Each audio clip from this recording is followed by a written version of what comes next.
Welcome everyone. I'm excited to kick off today's presentation on Mega Goal 3.2.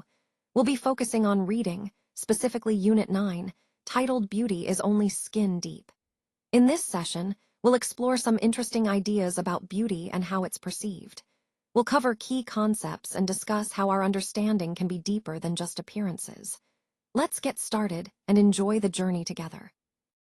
Let's take a closer look at the key actions we need to focus on today. Distinguish, read, answer, and discuss. These steps will guide us through understanding the topic effectively. First, we want to distinguish between inner and outer beauty, recognizing that true beauty goes beyond appearances. Next, we'll read the text carefully to grasp the main ideas. Then, we'll answer some questions correctly to ensure we understand the content. Finally, we'll discuss the questions and ideas to deepen our understanding. Moving on, you'll see the numbers 1, 2, 3, and 4. These will help us organize our discussion points clearly. The theme here is the difference between inner and outer beauty, which is a fundamental part of our overall lesson. We also have some questions about the text, designed to test our comprehension. Remember, the goal is to focus on specific information about the topic of beauty. By the end of this section, you'll have a clearer understanding of what makes true beauty meaningful and how to identify it. So, let's keep these objectives in mind as we go through the presentation. Let's take a moment to look at this slide titled Beauty Through the History. If you observe the photos and the title, what do you think this reading might be about? Well, I think it's going to explore how the idea of beauty has evolved over time, influenced by different cultures, eras, and societal values.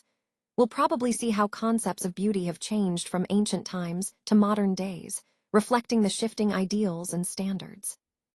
This ties into our overall theme of understanding beauty as a dynamic, culturally constructed idea rather than a fixed or universal standard.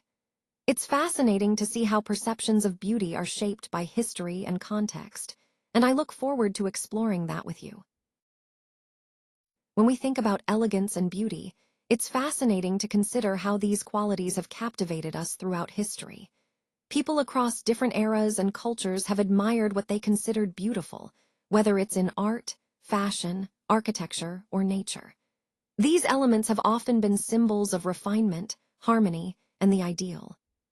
Throughout this presentation, we've seen how our perception of beauty evolves, yet some qualities remain timeless, like grace, balance, and purity. Understanding what has historically been admired helps us see the deeper connection between aesthetics and human values. So, as we continue, keep in mind that our fascination with elegance and beauty isn't just about appearances. It's about the ideals and emotions they evoke, shaping our cultural identity and personal aspirations. So, let's talk about what was considered the key to beauty according to the ancient Greeks. When we look at their perspective, one concept that stands out is proportion. The Greeks believed that harmony and balance in the human body were essential for true beauty. They thought that the proportions of the body should follow certain ratios, which they saw as naturally pleasing to the eye. This idea of proportion wasn't just about physical appearance. It also reflected their broader philosophy that beauty is connected to harmony in all aspects of life. For the Greeks, achieving the right proportions meant creating a sense of order and perfection, which they considered the ideal form of beauty. So, in essence, the key to beauty in their eyes was about achieving perfect harmony through proportion, and this idea influenced much of their art and sculpture. It's a fascinating connection between mathematics, aesthetics, and the human form that still resonates today. So, let's talk about the people with the most symmetrical faces. Have you ever wondered who they tend to find most attractive? Well, in this study, all the participants were asked to rate different faces, and interestingly, the highest ratings consistently went to those with the most symmetry. This suggests that symmetry plays a significant role in perceived attractiveness.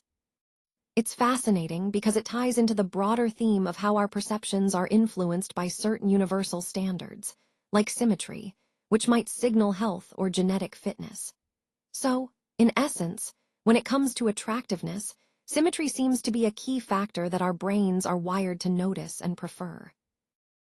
When we look at beauty standards across different cultures and eras, It's fascinating to see how they reflect societal values and ideals. For instance, in ancient China, having tiny feet was considered the epitome of elegance and beauty. Women would often go through long, painful processes to keep their feet small, believing it signified grace and high status. It's a stark reminder of how beauty ideals can shape behavior and societal expectations. Moving over to the Elizabethan era in England, the ideal of beauty shifted towards having high, broad foreheads. Women would pluck their hairlines or wear elaborate headpieces to achieve this look. A high forehead was associated with intelligence, nobility, and aristocratic beauty. These standards highlight how different societies prioritize certain features that symbolize social standing and cultural ideals. Connecting these points to our overall theme, it's clear that notions of beauty are not static. They evolve over time and vary across cultures. They serve as a mirror to what societies value most at a given moment.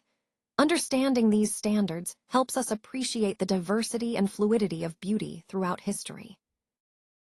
So let's talk about perceptions of attractiveness and health. Today, being thin is often associated with being more attractive and healthier. But that's a relatively recent shift in how we view body image. Historically, the idea of health and wealth were closely linked to having a fuller figure. In many cultures, especially in the past, a plump figure symbolized prosperity and good health because it suggested a person had enough resources and didn't have to worry about food scarcity. If we look back at Europe between 1500 and 1900, the ideal beauty standard was quite different from today. A plump, well-rounded body was considered very attractive during that period. It was seen as a sign of wealth, fertility, and social status. So, what we find attractive or healthy is really shaped by cultural and historical contexts, and that helps us understand how beauty standards evolve over time. This ties into the broader theme of how societal values influence our perceptions of the body and health. Let's take a closer look at the male form.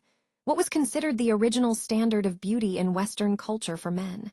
Well, historically, ideals emphasized strength, symmetry, and a certain sense of proportion. Muscularity and a confident stance often symbolized masculinity. Now, moving on to women, what are fashion and beauty associated with today? These days, there's a much broader and more diverse range of ideals. Beauty is increasingly linked to individuality, health, and self-expression rather than just fitting a specific standard. Throughout this presentation, we've seen how these standards evolve over time, reflecting cultural shifts and societal changes. It's fascinating to see how the concepts of beauty, whether for men or women, are constantly transforming and becoming more inclusive. Let's explore how different cultures and historical periods have viewed beauty. The ancient Greeks believed that proportion was the key to beauty. They actually discovered a mathematical formula. Specifically, they thought the ideal face was 2/3 as wide as it was high. This highlights how they linked mathematical harmony to aesthetic appeal. Moving on, symmetry is another crucial concept. When one side of something matches the other, we call it symmetrical. And interestingly, symmetrical faces are generally considered more beautiful across many cultures. Research supports this idea, showing that people worldwide tend to admire symmetrical features, suggesting a universal preference.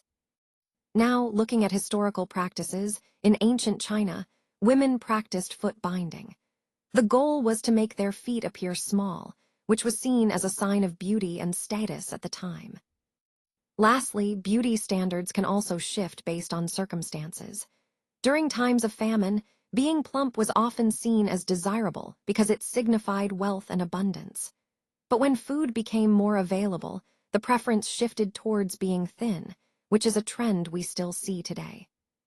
So, as we've seen, perceptions of beauty are deeply influenced by culture, history, and even survival needs. But some ideals, like symmetry, seem to have a universal appeal. All right, let's wrap things up with a practical step. On this final slide, we have a workbook exercise, specifically on page 315. This is where you can apply what we've discussed today through some targeted practice. I encourage you to work through this exercise thoughtfully, as it's designed to reinforce your understanding and help you see how these concepts fit into real-world scenarios. Remember, doing homework or extra practice like this is a great way to solidify your learning and build confidence. So, take your time with it, and don't hesitate to revisit any parts of the presentation if you need a refresher.